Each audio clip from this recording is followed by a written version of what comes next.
yang mengaktifkan kamera ya. Jadi yang tidak mengaktifkan kamera kita anggap alfa saja.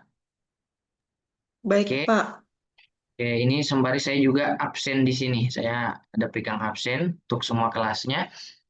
Nah, jadi untuk perkuliahan sebenarnya singkat saja ya, ada 3 indikator penilaian di mata kuliah saya. Ya mungkin yang pertama adalah kehadiran. Ya, ini hampir semua dosen itu sama bahwa kehadiran itu harus cukup 80%. Berarti kalau ada 16 kali pertemuan, berarti kalian ditoleransi itu hanya 3 sampai 4 kali alfa, izin dan sakit. Berarti kalau sudah tidak mencukupi 80%, ya mohon maaf, mungkin nilainya tidak lulus. Nah, kemudian yang kedua, kalau misalnya mungkin kehadirannya tidak cukup 80%, tapi di kelas dia aktif, dia diskusi, dia bertanya, dia memberikan pernyataan, dia menjawab pertanyaan, boleh jadi dia bisa lulus, tapi nilainya tidak mungkin jadi A lagi. Kemudian yang ketiga, itu kan yang kedua adalah keaktifan, partisipasi. Kemudian yang ketiga adalah penugasan. Nah, ini penugasan di mata kuliah saya tidak ada nanti UAS dan tidak ada UTS. Jadi nilainya dari mana? Nilainya saya ambil dari tugasnya. Nilainya saya ambil dari keaktifannya, partisipasinya. Oke? Jadi tidak ada lagi yang bertanya di akhir semester, Pak, kenapa nilai saya error? Kenapa nilai saya C? Kenapa nilai saya jadi B? Sementara teman saya A. Ya, saya akan perlihatkan riwayat perkuliahannya, misalnya penilaiannya, tanggal berapa, diskusinya, tugasnya, masuk atau tidak, itu semua menjadi penilaian. Oke, bisa dipahami. Kelas A berapa orang semua? 33 orang, Pak. Oke, 33. Kalau kelas B? 33 orang juga, Pak. Oke, 33 orang juga nih. Nah, ini kan mata kuliah pendidikan Pancasila. Nah, karena ini mata kuliah pendidikan Pancasila, nanti kita akan belajar tentang bagaimana sejarah, tentang bagaimana Pancasila sebagai dasar filsafat, Pancasila sebagai pandangan hidup, Pancasila sebagai dasar negara, Pancasila sebagai karakter dan nilai, kemudian Pancasila sebagai sumber hukum. Nah, itu nanti kita akan belajar tentang bagaimana Pancasila dijadikan sebagai objek kajiannya. Kamu ini kapan? Oke, Tunggu dulu. Mana penilaiannya orang? Tunggu. kenapa Putri Aulia?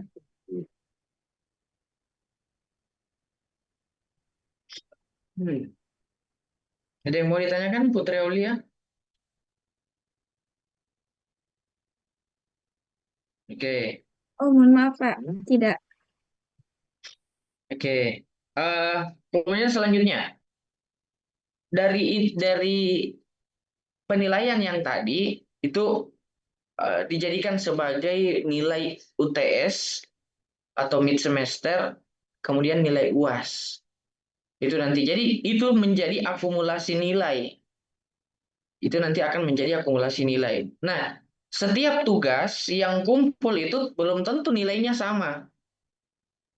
Oke, belum tentu nilainya sama. Nanti kita lihat bagaimana isi tugasnya, bagaimana kerapian tugasnya, bagaimana sumber tugasnya. Itu yang perlu kita lihat. Nah, kemudian yang selanjutnya, eh, kita perkenalan dulu ya, karena ini pertemuan pertama, itu sebagai kontra kuliah. Kemudian sebisa mungkin kita offline nanti.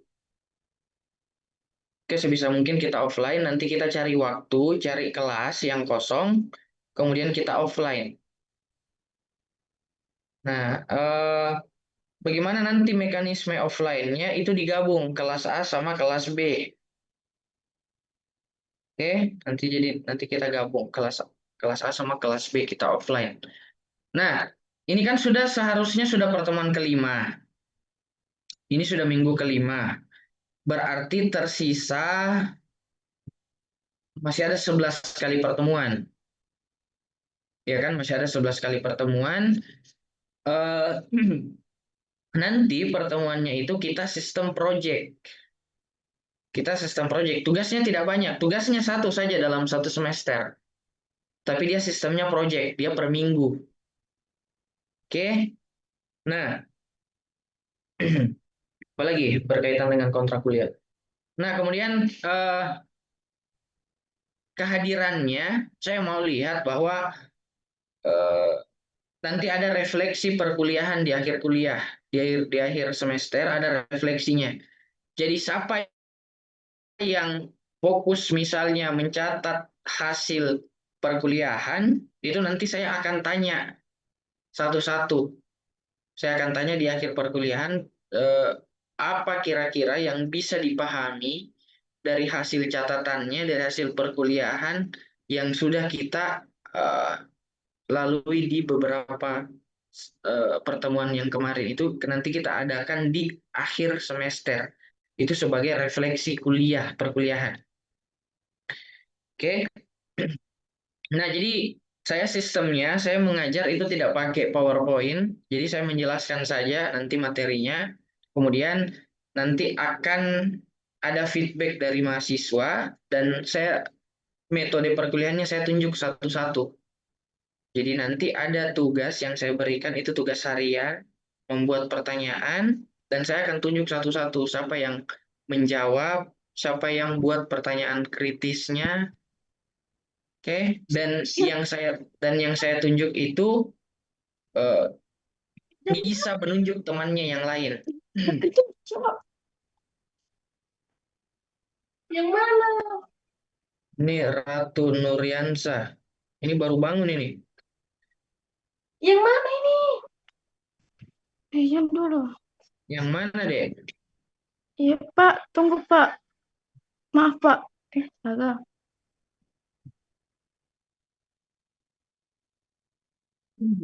Nah, ini yang saya tidak inginkan ya. Jadi tidak ada orang yang kuliah sambil baring, sambil jalan, jangan. Oke, jadi kalau misalnya waktu kuliah ya harus stay di depan HP atau di depan laptop. Oke, karena ini Pertama, pertemuan pertama, kita perkenalan dulu. Saya share screen dulu. Ini CV. Perkenalkan, ini bisa dilihat. Perkenalkan, nama saya Randiawan. Saya asalnya dari Majene, Sulawesi Barat. Mungkin di sini ada yang dari Sulawesi Barat. Kemudian agama Islam. Kalau home base sekarang di UNM sebagai dosen di jurusan PPKN.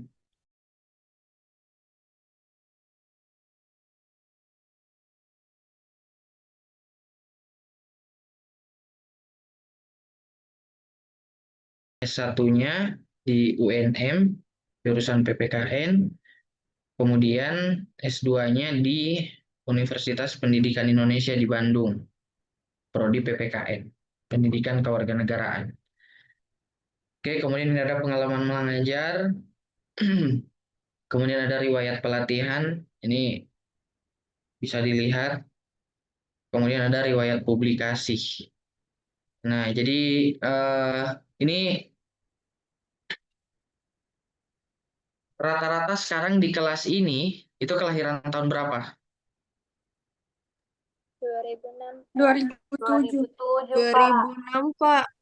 Oke, Pak. rata-rata 2007, Pak. 6 2007.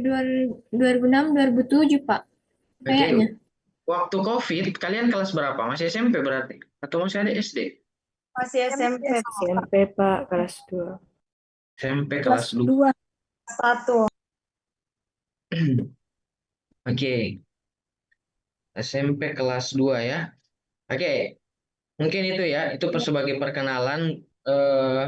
Jadi untuk mengampu mata kuliah sebagai penanggung jawab mata kuliah di beberapa pertemuan ke depan, itu saya. Jadi nanti yang berhubungan dengan nilainya itu nanti masuk di akun si nilai di akun saya. Nah, jadi nanti saya akan cek satu persatu tugasnya, kehadirannya, kemudian keaktifannya. Jadi saya nanti setiap kuliah ada catatan, saya catat siapa yang bertanya, siapa yang menjawab, siapa yang mengajukan pernyataan, dan lain sebagainya. Nah, itu nanti saya kasih bintang di namanya. Jadi lebih banyak bintangnya di namanya di kolom kolom absennya itu berarti dia berpotensi nilainya A. Oke, jadi yang paling sedikit atau tidak ada bintangnya, ya saya bisa pastikan dia tidak bisa dapat A. Mohon maaf ya.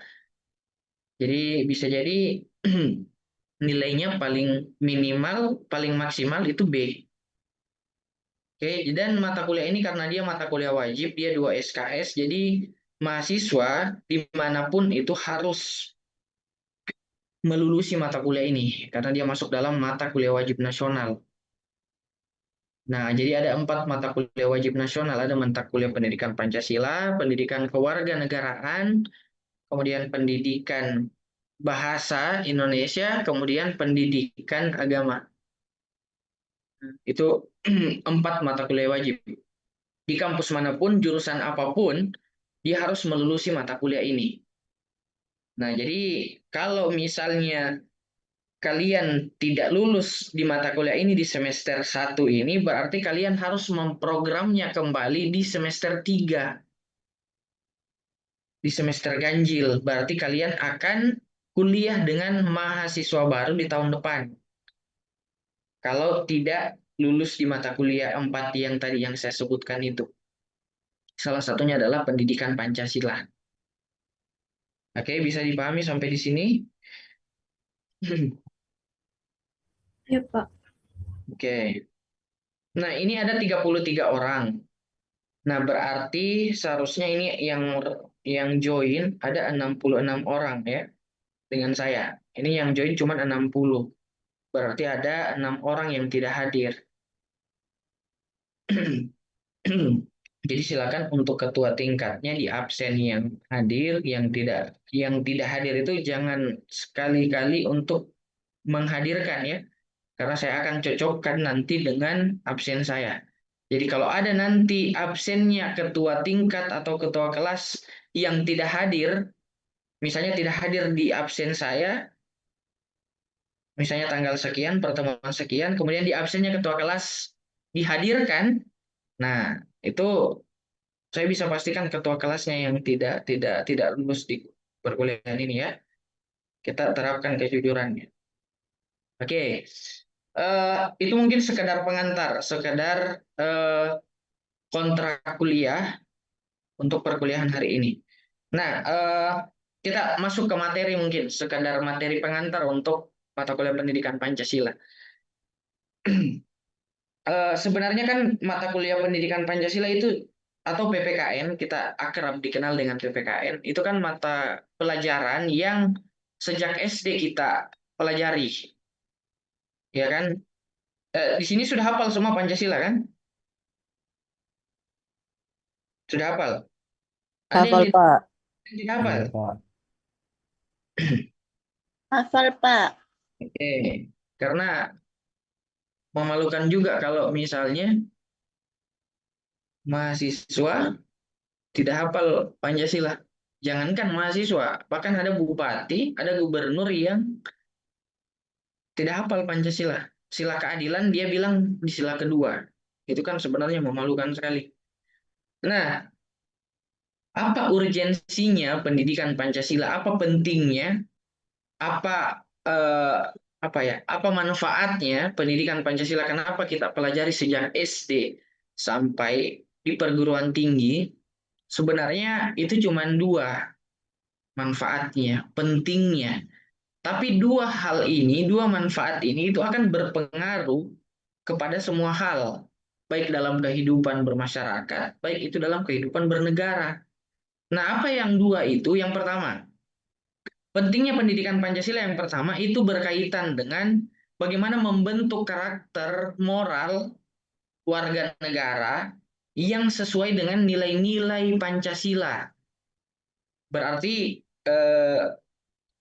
garis bawahinya adalah karakter dan moral. Nah, kalau berpengaruh karakternya setiap orang, setiap warga negara, itu akan berpengaruh sekali. Apakah akan berpengaruh terhadap karirnya?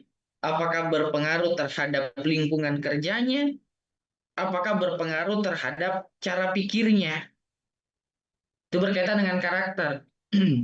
Moral. Itu Pancasila tujuannya, pendidikan Pancasila. Kemudian yang kedua, tujuan Pancasila yang kedua adalah bagaimana membentuk pola pikir atau cara pandang warga negara terhadap bangsanya sendiri. Bagaimana cara pandang kita terhadap bangsa itu sangat ditentukan oleh pandangan warga negara. Bagaimana caranya menentukan membentuk cara pandang warga negara? Ya tentunya melalui pendidikan. Melalui pendidikan formal, melalui pendidikan informal keluarga, melalui pendidikan non formal masyarakat. Itu sangat mempengaruhi. Nah, saya ingat begini, bahwa ada dosen saya, dia pernah bilang bahwa sebenarnya sukses tidaknya seseorang itu tergantung apa yang kemudian dia pikirkan, dia lakukan itu hari ini. Jadi kalau kalian misalnya sibuk belajar sekarang, boleh jadi kesibukan belajar yang sekarang itu akan menggambarkan bagaimana kalian di umur 40-an, di umur 50-an dan lain sebagainya. Itu sangat menentukan hari ini. Nah, makanya kenapa orang itu baik itu dari segi moral, baik itu dari segi tindakan, sikap, baik itu dari segi skill, baik itu dari segi pengetahuan, itu harus dikembangkan di umur yang sekarang, setidaknya di umur 25 sampai di umur 35. Berarti kita yang sekarang ini nih, kalian nanti. Nah, bagaimana caranya? Ya melalui pendidikan formal. Nah, sebenarnya kita bisa pahami bahwa ternyata pendidikan Pancasila itu sangat mempengaruhi bagaimana tindakan warga negara yang sekarang. Contoh, kemarin ada aksi demonstrasi, ada pengerusakan fasilitas dan lain sebagainya. Berarti itu sebenarnya adalah bentuk kegagalan pendidikan, terutama pendidikan Pancasila, terutama pendidikan kewarganegaraan. Kenapa itu merupakan bentuk kegagalan? Karena pendidikan Pancasila dan pendidikan kewarganegaraan itu hanya sampai di kepala saja. Dia tidak termanifestasikan, dia tidak terimplementasikan, dia tidak apalagi ya, dipraktekkan di dalam kehidupan sehari-hari. Dia hanya sebatas sampai di kepala saja kita pikirkan, tapi tidak menjelma dalam ranah praktek. Nah, itu kira-kira yang berkaitan dengan bagaimana pendidikan kewarganegaraan ini sangat penting dan bagaimana pendidikan kewarganegaraan itu diajarkan dari SMP dan sampai perguruan tinggi, dari SD sampai perguruan tinggi. Saya mau tanya sama mahasiswa sekarang, coba pikirkan kenapa Pancasila itu setiap hari upacara, misalnya di sekolah, itu selalu dibacakan. Pancasila, satu, ketuhanan yang Maha Esa, dan seterusnya. Kemudian diikuti oleh siswa, diikuti oleh guru-guru yang lain. Tetapi apakah itu akan menumbuhkan jiwa nasionalisme warga negara atau tidak, itu belum tentu. Jadi menghafalkan Pancasila setiap hari itu belum tentu kita mengimplementasikan Pancasila dalam kehidupan sehari-hari. Nah, kenapa seperti itu? Karena seolah-olah Pancasila ini hanya dijadikan sebagai slogan saja. Misalnya ada slogan misalnya begini, Pancasila lahir batin. Ya kan? Itu seolah-olah bahwa Pancasila itu hanya berhenti sebatas slogan yang kemudian dijadikan sebagai hafalan di setiap hari Senin. Tetapi konflik masih terjadi di mana-mana, diskriminasi masih terjadi di mana-mana, bullying masih terjadi di mana-mana, pelecehan seksual masih terjadi di mana-mana, korupsi masih terjadi di mana-mana. Kenapa seperti itu? Karena kita tidak menjadikan nilai Pancasila itu sebagai laku hidup. Dia berhenti hanya sebatas slogan saja, slogan negara. Nah, makanya menurut saya pendidikan Pancasila itu adalah pembelajaran doktrin. Kalian sekarang ini sedang didoktrin. Bagaimana memahami Pancasila itu tidak hanya sekedar sebagai slogan saja, tetapi dia sebagai menjelma di dalam perilaku, menjelma di dalam tingkah laku, dalam sikap, dan menjadi karakter dan menjadi moral. Nah, bagaimana moral Pancasila yang sebenarnya? Atau karakter Pancasila yang sebenarnya? Ya, hal kecilnya saja misalnya begini. Kalau kita lihat misalnya ada di jalan yang ngamen di lampu merah misalnya, atau anak-anak yang misalnya dia mengaji, dia minta uang, dia jual tisu misalnya, itu banyak kita temukan di lampu-lampu merah. Kemudian kita memberikan ada sikap simpati, ada sikap empati, sebenarnya itu bagian dari pengimplementasian nilai Pancasila. Di situ ada nilai agama, di situ ada nilai